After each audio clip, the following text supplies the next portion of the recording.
because their GM did say he's open to hearing trade calls today.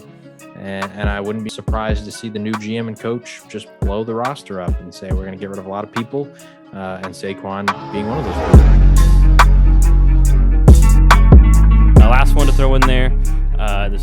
You mentioned this to me right before we came on, but it's apparently Saquon Barkley of the New York Giants. We talked about him earlier.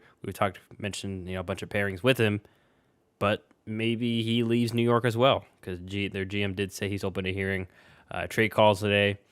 So do you think he stays or do you think he goes, John?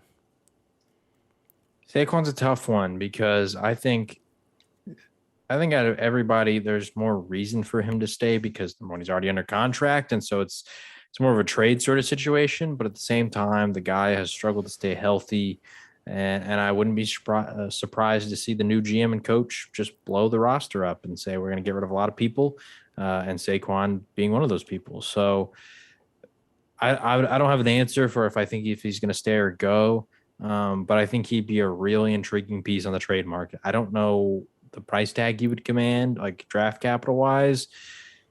I mean, based on past deals, I don't expect him to go for a lot. I think, maybe like a 5th or 6th round pick.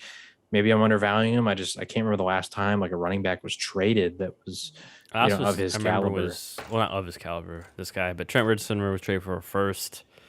Yeah, but dicey. Trent too, like he was only after 1 year, so it felt like there was a lot more promise there. To where Saquon, we know what he is, but he can't stay healthy. So I don't expect him to get like a 1st or 2nd day pick. Personally, at best, it would be a 3rd. But running back is just a position that's hard to like really get value out of after the rookie contract. So I don't know if he stays or goes, but if he was to leave, I mean, any of the teams that we named, like that are competitive teams, like that are willing to part with a draft pick like that, just for the remaining years. Yeah, like Buffalo, the Rams, any of those sort of teams, the Chargers, even the Ravens. The Ravens love taking swings on those type of just the guys on the block. Basically, they love doing that. Exactly. Yeah, the Ravens. I mean, there's a pretty big group of teams there that I think are contenders that would be willing to take a swing on a Saquon Barkley, just depending on the price tag of the trade. So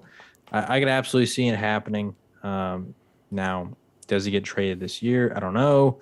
But if it does, like we said, I could see quite a few teams going after him, just because he's a very talented player, and I think you could get him on a discount because of the injury history. Yeah. In regards to this, what I think is most likely to happen, I think he'll stay, but I think that's mainly because it seems like they're trying to give one last year of Daniel Jones. Yeah. And then I think if things aren't going well by trade deadline, then maybe this is just a precursor. So they say, okay, we remember these teams were interested in Saquon back in March. Let's give them a call, let them know, hey, Saquon's available.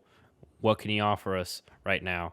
And so maybe it's just them doing a little bit of homework to see who's interested in case they do blow it up, whether it be this offseason, like you mentioned, or maybe at the trade deadline or next year too. So we'll have to see there. But I feel like that's definitely a name or a player that would be very interesting to watch if he is actually available, or who knows? Maybe they're just gauging interest, see if they can grab a random first off of somebody.